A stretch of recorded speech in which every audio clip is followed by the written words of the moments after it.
സംസ്ഥാന നിയമസഭയിലേക്ക് വലിയ മത്സരം നടക്കുന്ന മണ്ഡലങ്ങളിൽ മറ്റൊന്ന് തൃശ്ശൂരാണ്. തൃശ്ശൂരിൻ്റെ ഒരു പ്രത്യേകത എന്ന് വെച്ച് കഴിഞ്ഞാൽ ലോക്സഭാ തെരഞ്ഞെടുപ്പിൻ്റെ ഫലം വെച്ച് തൃശ്ശൂരിൽ BJPക്കും NDAക്കും വിജയം ക്ലെയിം ചെയ്യാം. കാരണം കഴിഞ്ഞ ലോക്സഭാ തെരഞ്ഞെടുപ്പിൽ സുരേഷ് ഗോപി തൃശ്ശൂർ ലോക്സഭാ മണ്ഡലത്തിൽ ജയിക്കുമ്പോൾ തൃശ്ശൂർ അസംബ്ലി മണ്ഡലത്തിൽ അവരായിരുന്നു ഒന്നാമത്. എന്നാൽ അതിനുശേഷം തൊട്ടു പിന്നാലെ നടന്ന 2025 തദ്ദേശ ഭരണ തെരഞ്ഞെടുപ്പിൽ UDF ആണ് അവിടെ ഒന്നാമതെത്തിയത്. തൃശ്ശൂർ കോർപ്പറേഷനിൽ അവർ ഭരണം പിടിക്കുന്നു. തൃശ്ശൂർ അസംബ്ലി നിയോജക മണ്ഡലത്തിൻ്റെ പരിധിയിൽ വരുന്നത് മുഴുവൻ തൃശ്ശൂർ കോർപ്പറേഷനിലെ വാർഡുകളാണ്. അതുകൊണ്ട് തൃശ്ശൂർ നിയമസഭാ മണ്ഡലത്തിൽ തദ്ദേശ ഭരണ സ്ഥാപനങ്ങളുടെ തെരഞ്ഞെടുപ്പിൻ്റെ ഫലം കണക്കിലെടുത്താൽ UDF ആണ് ഒന്നാം സ്ഥാനത്ത്. അതേസമയം 2021 നിയമസഭാ തെരഞ്ഞെടുപ്പിൻ്റെ കണക്കിലാണെങ്കിൽ അവിടെ LDF ആണ് മുന്നിൽ. കാരണം കഴിഞ്ഞ തവണ CPIക്ക് വേണ്ടി LDF കാൻഡിഡേറ്റായി CPIക്ക് വേണ്ടി മത്സരിച്ച P. ബാലേന്ദ്രൻ 946 വോട്ടിൻ്റെ ഭൂരിപക്ഷത്തിൽ ആ മണ്ഡലത്തിൽ വിജയിച്ചിരുന്നു. അതായത് LDFൻ്റെ സിറ്റിംഗ് സീറ്റാണ് തൃശ്ശൂർ എന്ന് പറയാം. അങ്ങനെ ഈ മൂന്ന് മുന്നണികൾക്കും ക്ലെയിം ചെയ്യാൻ പറ്റുന്ന ഒരു മണ്ഡലമാണ് ഇക്കുറി തൃശ്ശൂർ. BJP വലിയ പ്രതീക്ഷ അവിടെ വയ്ക്കുന്നു. BJP സ്ഥാനാർത്ഥിയായി മത്സരിക്കുന്നത് മുൻ കോൺഗ്രസ് നേതാവ് ലീഡർ K. കരുണാകരൻ്റെ മകൾ പത്മജ വേണുഗോപാലാണ്. കഴിഞ്ഞ 2 നിയമസഭാ തെരഞ്ഞെടുപ്പുകളിൽ കോൺഗ്രസ് സ്ഥാനാർത്ഥിയായി അവിടെ ജനവിധി തേടിയ വ്യക്തിയാണ് പത്മജ വേണുഗോപാൽ. തൃശ്ശൂർ കേന്ദ്രീകരിച്ച് അവർ പ്രവർത്തിക്കാൻ തുടങ്ങിയിട്ട് ഏതാണ്ട് ഒരു 1.5 പതിറ്റാണ്ടായി എന്ന് പറയാം. അതേസമയം CPIക്ക് ആലങ്കോട് ലീലാകൃഷ്ണൻ എന്ന് പറയുന്ന സാംസ്കാരിക പ്രവർത്തകനും കവിയും എഴുത്തുകാരനുമൊക്കെയായ ആലങ്കോട് ലീലാകൃഷ്ണനാണ് CPIയുടെ സ്ഥാനാർത്ഥിയായി അവിടെ മത്സരിക്കുന്നത്. കോൺഗ്രസ് ആകട്ടെ രാജൻ പല്ലൻ എന്ന് പറയുന്ന മുൻ തൃശ്ശൂർ കോർപ്പറേഷൻ മേയറെ, തൃശ്ശൂർ നഗരത്തിനുള്ളിൽ സ്വാധീനമുള്ള ഒരു നേതാവ് കൂടിയാണ് അദ്ദേഹത്തെയാണ് മത്സരിപ്പിക്കുന്നത്. നമുക്ക് ഒന്ന് പരിശോധിച്ച് നോക്കാം എന്തായിരിക്കും തൃശ്ശൂരത്തെ ഇത്തവണത്തെ മത്സര ചിത്രം എന്നുള്ളത്. ബഷീറിന് എന്താ തോന്നുന്നത്? തൃശ്ശൂർ ഞാൻ വിചാരിക്കുന്നത് BJP ഒരു അഡ്വാൻറ്റേജ്, ഒരു ചെറിയ പരിധിവരെ ഒരു അഡ്വാൻറ്റേജ് ഈ തെരഞ്ഞെടുപ്പിൽ എടുക്കുന്ന മണ്ഡലങ്ങളിൽ ഒന്ന് തൃശ്ശൂരാണ് എന്നാണ് ഞാൻ വിചാരിക്കുന്നത്. സുരേഷ് ഗോപി ഉണ്ടാക്കിയെടുത്ത ഒരു BJP അനുകൂല ഭാവം ഉണ്ടല്ലോ ആ മണ്ഡലത്തിൻ്റെ, അത് നിലനിർത്താൻ പത്മജ വേണുഗോപാലിന് കഴിയുമെങ്കിൽ BJP അഡ്വാൻറ്റേജ് എടുക്കുന്നൊരു മണ്ഡലം തന്നെയായിരിക്കും തൃശ്ശൂർ. പക്ഷേ സുരേഷ് ഗോപി അവിടെ കൊല്ലങ്ങളോളം മെനക്കെട്ട് തൃശ്ശൂർ കേന്ദ്രീകരിച്ച് പല ഘട്ടങ്ങളിലായി അവിടെ മത്സരിച്ച് ഒക്കെ വന്നിട്ടാണ് ഈ ലോക്സഭാ തെരഞ്ഞെടുപ്പിൽ ജയിച്ചു പോകുന്നത്. കണക്ക് വെച്ച് നോക്കുമ്പോൾ 2021 കണക്ക് വളരെ രസകരമായ കണക്കാണ്. 30% മേലെ 3 സ്ഥാനാർത്ഥികൾക്കും വോട്ടുണ്ട്. 3 മുന്നണികൾക്കും 30% താഴെ മേലെ വോട്ടുണ്ട്. സുരേഷ് ഗോപിയാണ് അതിൽ മൂന്നാമത് വന്നത്. സുരേഷ് ഗോപിക്ക് 31.30%, പത്മജയ്ക്ക് കോൺഗ്രസ് സ്ഥാനാർത്ഥി 33.52%, ജയിച്ച P. ബാലചന്ദ്രന് 34.25%. സ്ഥാനാർത്ഥികൾ തമ്മിൽ 1% വ്യത്യാസം മാത്രം കിടക്കുകയാണ്. 3 പ്രധാന സ്ഥാനാർത്ഥികൾ തമ്മിൽ 1% വോട്ട് ഷെയറുള്ള വ്യത്യാസമേ ഉള്ളൂ. ഭൂരിപക്ഷം 946. അത് വെച്ച് നോക്കുമ്പോൾ ഈ തെരഞ്ഞെടുപ്പിൽ സ്ഥാനാർത്ഥി പത്മജ വേണുഗോപാൽ BJPയുടെ സ്ഥാനാർത്ഥിയായി വരുന്നു. പത്മജക്ക് അവിടെ വ്യക്തിഗതമായി ഉണ്ട് എന്ന് പറയുന്ന സ്വാധീനവും K. കരുണാകരൻ്റെ ഒരു പിന്തുടർച്ചയുടെ എന്തെങ്കിലും പ്രസൻസ് അവിടെ ഉണ്ടെങ്കിൽ അതും BJP ഇക്കഴിഞ്ഞ ചില തെരഞ്ഞെടുപ്പുകളിലായി അവിടെ നേടിയ വിജയവും ചേർത്ത് വച്ചാൽ പത്മജക്ക് അവിടെ ഒരു അഡ്വാൻറ്റേജ് ഉണ്ടാകേണ്ടതാണ് കണക്കുകൾ വെച്ച്. പക്ഷേ ഉള്ള പ്രശ്നം സുരേഷ് ഗോപി എന്ന താരത്തിന് അവിടെ ഉണ്ടാക്കിയെടുക്കാൻ പറ്റിയ സ്വാധീനം പത്മജക്കുണ്ട്, ആ മാറ്റം പത്മജക്കുണ്ടാക്കാൻ പറ്റിയിട്ടുണ്ടോ എന്നതാണ്. കാരണം തൊട്ട് മുമ്പത്തെ തെരഞ്ഞെടുപ്പ് 2016 BJPക്ക് 30% വോട്ടൊന്നുമില്ല. അന്നത്തെ വോട്ടിംഗ് ശതമാനം ഇതാണ്: VS സുനിൽകുമാറിന് 42.19%, അതായത് 53,664 വോട്ട്. പത്മജ വേണുഗോപാൽ, അന്നും പത്മജയാണ് സ്ഥാനാർത്ഥി, 46,677%, 36.70%. B. ഗോപാലകൃഷ്ണനായിരുന്നു BJP സ്ഥാനാർത്ഥി, 24,748, അതായത് 19.46. ഇതാണ് BJPയുടെ അവിടുത്തെ പൊളിറ്റിക്കൽ വോട്ട് എന്ന് പറയാവുന്നത്. ഈ 2016 B. ഗോപാലകൃഷ്ണൻ നേടിയ 19.46%. ഇതാണ് BJPയുടെ അവിടുത്തെ പൊളിറ്റിക്കൽ വോട്ട്. അതിലേക്ക് സുരേഷ് ഗോപി എന്ന താരം ആഡ് ചെയ്തതാണ് ഒരു 11%. അത് പത്മജക്കുണ്ടാക്കാൻ കഴിയുമോ എന്നിടത്താണ് ചോദ്യം. ബാക്കിയുള്ളത് കോൺഗ്രസിൻ്റെ വോട്ടാണ്. അപ്പോൾ ആ വ്യത്യാസം ഉണ്ടാക്കാൻ പറ്റിയാൽ രാജീവ് നേരത്തെ പറഞ്ഞതുപോലെ ഏതായാലും പക്ഷെ അവിടെ ഒരു പ്രശ്നമുണ്ട്. ഇപ്പോൾ സുരേഷ് ഗോപി ഉണ്ടാക്കിയെടുത്ത ഒരു അഡ്വാൻറ്റേജ് ഉണ്ടല്ലോ. ഇപ്പോൾ ലോക്സഭാ തെരഞ്ഞെടുപ്പിൽ വലിയ ഭൂരിപക്ഷത്തിൽ സുരേഷ് ഗോപി അവിടെ നിന്ന് ജയിക്കുന്നു. ആ തെരഞ്ഞെടുപ്പിന് ശേഷം സുരേഷ് ഗോപി തന്നെ ഉണ്ടാക്കിയ സുരേഷ് ഗോപിക്ക് തന്നെ ഉണ്ടായ ഒരു വലിയ പ്രതിച്ഛായ നഷ്ടമുണ്ട്. അതായത് തെരഞ്ഞെടുപ്പിൽ മത്സരിച്ചപ്പോൾ പറഞ്ഞ കാര്യങ്ങളല്ല തെരഞ്ഞെടുപ്പിൽ വിജയിച്ചതിന് ശേഷവും കേന്ദ്രമന്ത്രിയായതിനു ശേഷവും സുരേഷ് ഗോപി പറഞ്ഞുകൊണ്ടേയിരിക്കുന്നത്. അതുപോലെ പരസ്പര വിരുദ്ധമായ കാര്യങ്ങൾ പറയുന്നു. അവിടെ തന്നെ മണ്ഡലത്തിൽ തന്നെ ജനങ്ങളോട് സംസാരിക്കുന്ന കാര്യത്തിൽ അദ്ദേഹം പ്രകടിപ്പിക്കുന്ന വളരെ ധാർഷ്ട്യത്തോടുകൂടിയുള്ള ചില പ്രകടനങ്ങളുണ്ട്. ഇതൊക്കെ അദ്ദേഹത്തിൻ്റെ ഒരു സ്വാധീനമോ അദ്ദേഹത്തിലുണ്ടായിരുന്ന ഒരു പ്രതീക്ഷയോ നശിപ്പിച്ചിട്ടുണ്ടെന്നാണ് എനിക്ക് തോന്നുന്നത്. അതിൻ്റെ ഒരു എഫക്റ്റ് കഴിഞ്ഞ ലോക്കൽ ബോഡി ഇലക്ഷനിൽ അവിടെ കണ്ടിട്ടുമുണ്ട്. കാരണം വെച്ച് കഴിഞ്ഞാൽ തൃശ്ശൂർ സുരേഷ് ഗോപി ലോക്സഭാ തെരഞ്ഞെടുപ്പിൽ വിജയിച്ചതുകൊണ്ട് തന്നെ തദ്ദേശ ഭരണ തെരഞ്ഞെടുപ്പിൽ വലിയ മുന്നേറ്റം ഉണ്ടാക്കുമെന്ന് BJP അവകാശപ്പെട്ടിരുന്നു. ക്രിസ്ത്യൻ വോട്ട് ബാങ്കിൽ വലിയ വിള്ളലുണ്ടാക്കി അത് BJPക്ക് അനുകൂലമാക്കി മാറ്റി എന്നൊക്കെ അവർ അവകാശപ്പെട്ടിരുന്നു. പക്ഷേ ലോക്കൽ ബോഡി ഇലക്ഷനിൽ അത്തരത്തിലുള്ള ഒരു മുന്നേറ്റവും BJPക്ക് തൃശ്ശൂർ ജില്ലയിൽ ഉണ്ടാക്കാൻ സാധിച്ചിട്ടില്ല എന്നുള്ളൊരു വസ്തുത അവിടെയുണ്ട്. തൃശ്ശൂർ ജില്ല എന്ന് പറയുമ്പോൾ ഇപ്പോൾ കൊടുങ്ങല്ലൂർ മണ്ഡലം തൃശ്ശൂർ പാർലമെൻറ്റ് മണ്ഡലത്തിൻ്റെ ഭാഗമല്ല. പക്ഷേ എങ്കിൽ പോലും കൊടുങ്ങല്ലൂർ പോലും അവർ പിന്നോക്കം പോയി. കൊടുങ്ങല്ലൂർ നേരത്തെ അവർ ഒരു ഒറ്റ സീറ്റിൻ്റെ മാത്രം വ്യത്യാസത്തിൽ പ്രതിപക്ഷത്തിരുന്നതാണ്. പക്ഷേ കഴിഞ്ഞ തദ്ദേശ ഭരണ തെരഞ്ഞെടുപ്പിൽ അവിടെ പോലും അവർ പിന്നാക്കം പോയി. തൃശ്ശൂർ കോർപ്പറേഷനിൽ അവർ പ്രതീക്ഷിച്ച മുന്നേറ്റം ഉണ്ടാക്കിയില്ല.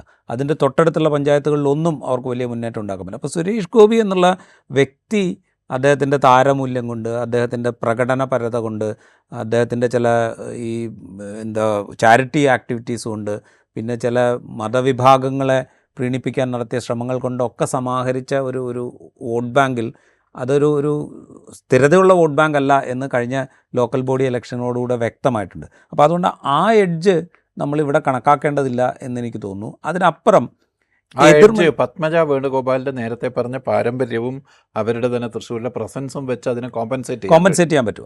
അത് മാത്രമേ ഉള്ളൂ. അങ്ങനെ കോമ്പൻസേറ്റ് ചെയ്യാൻ പറ്റുമോ ഇല്ലയോ, അങ്ങനെയാണെങ്കിൽ മാത്രമേ അവർക്ക് അതായത് അവിടെ അടിസ്ഥാനപരമായി കണക്കാക്കേണ്ടത് 2016 B. ഗോപാലകൃഷ്ണൻ നേടിയ 19.4% വോട്ട്.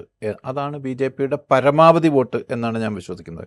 കാരണം BJPക്ക് അവിടെയുള്ളൊരു വളർച്ചാ നിരക്ക് നമ്മൾ നോക്കിയാൽ 2006 തെരഞ്ഞെടുപ്പിൽ 4.95 അതായത് 5% താഴെ മാത്രം വോട്ടുള്ള സ്ഥലമാണ് BJPക്ക് 2006. അതായത് 4723 വോട്ടാണ് അന്ന് മത്സരിച്ച സ്ഥാനാർത്ഥിക്ക് കിട്ടിയത്. 2011 എത്തുമ്പോൾ അത് 5.94 ഉള്ളൂ. എന്ന് പറഞ്ഞാൽ ചെറിയ വ്യത്യാസം, 1% വ്യത്യാസമുണ്ടായി. 6697 വോട്ട്. ഈ വോട്ടാണ് തൊട്ടടുത്ത തെരഞ്ഞെടുപ്പാകുമ്പോൾ 2016 ആകുമ്പോൾ B. ഗോപാലകൃഷ്ണൻ 24,748 19.46% ഉയർത്തുന്നത്. അതിനിടയിൽ രാഷ്ട്രീയത്തിൽ സംഭവിച്ചത് നരേന്ദ്രമോദി കേന്ദ്രത്തിൽ അധികാരത്തിൽ വന്നു. ഒരു BJP സർക്കാർ രാജ്യം ഭരിക്കുന്ന ഘട്ടത്തിൽ നടന്ന നിയമസഭാ തെരഞ്ഞെടുപ്പിലാണ് ഈ മാറ്റമുണ്ടാകുന്നത്. പിന്നെ B. ഗോപാലകൃഷ്ണൻ അവിടെ കേന്ദ്രീകരിച്ച് പ്രവർത്തിക്കുകയും ചെയ്തിരുന്നു. അതിൽ നിന്നാണ് സുരേഷ് ഗോപി 31% വളരുന്നത്. അതായത് 2006 4%, 4.9%, 5% ഉണ്ടായിരുന്നത് അതിൻ്റെ 6 ഇരട്ടിയിലേക്ക് 31%-ലേക്കാണ് ഈ 4 തെരഞ്ഞെടുപ്പുകൾക്കിടയിൽ വ്യത്യാസമുണ്ടായത്. അത് വ്യക്തി കേന്ദ്രീകൃതമാണോ അതോ രാഷ്ട്രീയമായി തൃശ്ശൂർ അങ്ങനെ മാറിയിട്ടുണ്ടെങ്കിൽ മാത്രമേ പത്മജ വേണുഗോപാലിൻ്റെ അധിക വോട്ട് കൊണ്ട് അവിടെ BJPക്ക് എന്തെങ്കിലും നേട്ടമുണ്ടാകും. തൃശ്ശൂരിൻ്റെ രാഷ്ട്രീയ കാഴ്ചപ്പാട് തന്നെ മാറിയിട്ടുണ്ടാകണം. തൃശ്ശൂരിൻ്റെ ഒരു ഡെമോഗ്രഫി ഒരു പക്ഷേ ഈ BJPയുടെ വോട്ട് വർധന, പ്രത്യേകിച്ച് 2014 ശേഷമുള്ള അവരുടെ വോട്ട് വർധനയെ ഒരു പക്ഷേ സഹായിച്ചിട്ടുണ്ടാവും എന്നാണ് എനിക്ക് തോന്നുന്നത്. കാരണം വെച്ച് കഴിഞ്ഞാൽ അവിടെ ഒരു അപ്പർ കാസ്റ്റ് ഹിന്ദു, ഒരു എലീറ്റ് ക്രിസ്ത്യൻ, ഈ 2 വിഭാഗങ്ങളുടെ ഒരു വോട്ട് ഷെയർ എന്ന് പറയുന്നത് അവിടുത്തെ ജനവിധിയെ നിർണ്ണയിക്കുന്നതിൽ വളരെ പ്രധാനപ്പെട്ട ഒരു ഘടകമാണ്. ഇപ്പോൾ തൃശ്ശൂർ പൂരം കലക്കലുമായിട്ട് ബന്ധപ്പെട്ട വിവാദം, അതുപോലെ തൃശ്ശൂർ പൂരവുമായി ബന്ധപ്പെട്ട് നിൽക്കുന്ന 3 ക്ഷേത്രങ്ങൾ, അതിൻ്റെ ഭാരവാഹികൾ, അതുമായി റിലേറ്റ് ചെയ്ത് പ്രവർത്തിക്കുന്ന ഒരു അപ്പർ കാസ്റ്റ് ഹിന്ദു വിഭാഗങ്ങൾ, ഇവരുടെയൊക്കെ വോട്ട് വളരെ പ്രധാനപ്പെട്ട ഘടകമാണ്.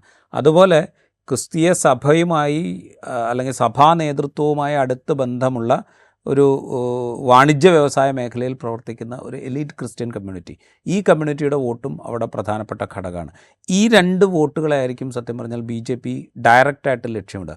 അവിടെ ഇതൊരു പൊളിറ്റിക്കൽ മത്സരമാക്കി മാറ്റാൻ LDFനും UDFനും കഴിയുന്നുണ്ടോ എന്നുള്ളൊരു ക്വസ്റ്റ്യൻ കൂടെ നമ്മൾ അഡ്രസ്സ് ചെയ്യേണ്ടതെന്ന് എനിക്ക് തോന്നുന്നു. ഇപ്പോൾ ആലങ്കോട് ലീലാകൃഷ്ണൻ അദ്ദേഹത്തിൻ്റെ ഒരു ലെഫ്റ്റ് ലീനിയൻസിയെക്കുറിച്ചോ ഇടത് മനസ്സിനെക്കുറിച്ചോ ഇടതുപക്ഷത്തോടുള്ള കമ്മിറ്റ്മെൻറ്റിനെക്കുറിച്ചോ നമുക്ക് തർക്കമില്ല. അദ്ദേഹം ഒരു നല്ല സാംസ്കാരിക പ്രവർത്തനമാണ്, കവിയാണ്, പ്രഭാഷകനാണ്, ഇതിലൊന്നും നമുക്ക് തർക്കമില്ല. പക്ഷേ അദ്ദേഹം പ്രാക്ടിക്കൽ പൊളിറ്റീഷ്യൻ അല്ല എന്നുള്ളൊരു പ്രശ്നമുണ്ട്.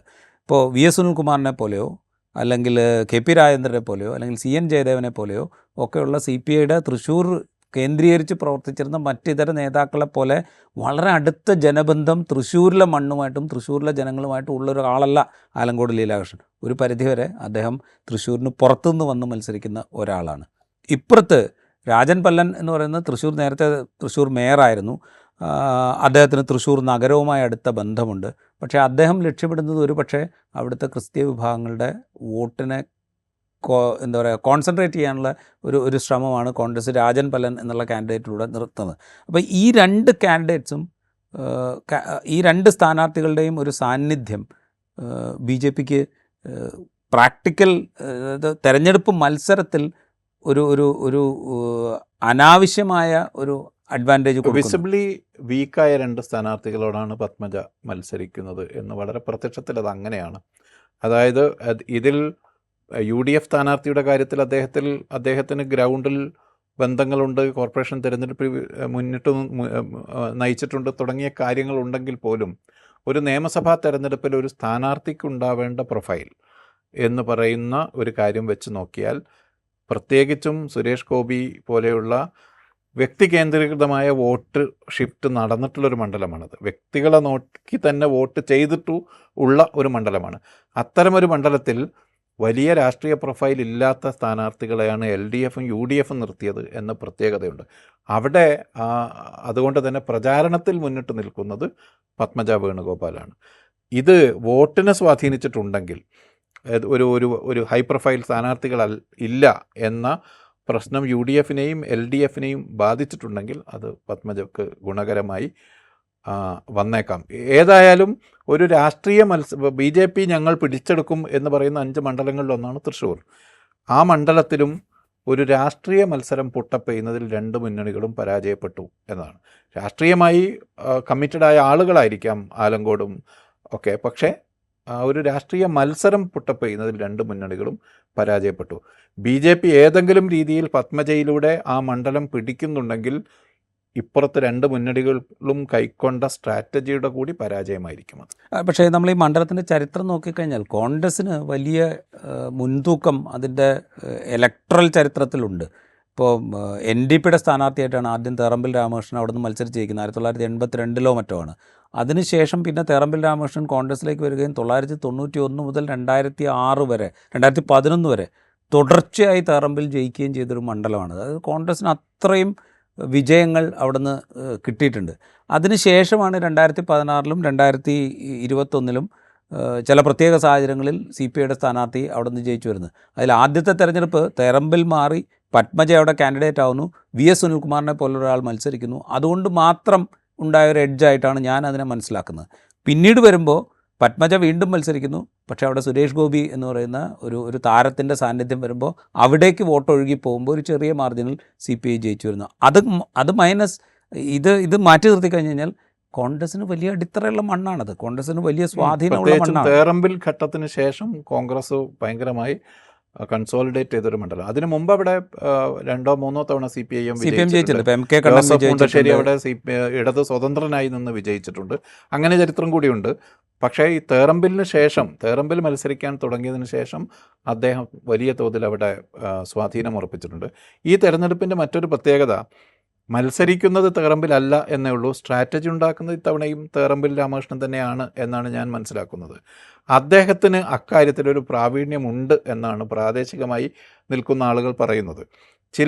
ചില പ്രദേശങ്ങൾക്കിടയിൽ, ചില മണ്ഡലങ്ങൾക്കിടയിൽ തന്നെ സ്ഥാനാർത്ഥികളെ വീതം വെച്ച് വേറെ ചില മണ്ഡലങ്ങൾ വിജയിപ്പിച്ചെടുക്കാനൊക്കെയുള്ള ശേഷിയുള്ള ഒരാളാണ് തേറമ്പിൽ. അപ്പോൾ അദ്ദേഹത്തിൻ്റെ ഒരു സ്ട്രാറ്റജി കൂടിയാണ് യഥാർത്ഥത്തിൽ UDFൻ്റെ സ്ഥാനാർത്ഥിത്വം എന്ന് പറയുന്നവരുമുണ്ട്. അതെ, അതിലിപ്പം രാജൻ പല്ലൻ മത്സരിക്കുമ്പോൾ അവർ ഇപ്പുറത്ത് അവിടുത്തെ ഒരു ഡെമോഗ്രാഫി വെച്ച് ഇപ്പുറത്ത് 2 സവർണ ഹിന്ദുക്കൾ എന്ന് വേണമെങ്കിൽ പറയാവുന്ന 2 കാൻഡിഡേറ്റ്സ് മത്സരിക്കുന്നു. അപ്പോൾ രാജൻ പല്ലൻ എന്ന് പറയുന്ന ഒരു ക്രിസ്ത്യൻ കമ്മ്യൂണിറ്റിയെ പ്രതിനിധാനം ചെയ്യാൻ വേണമെങ്കിൽ അങ്ങനെ പറയാവുന്ന ഒരാൾ മത്സരിക്കുന്നു.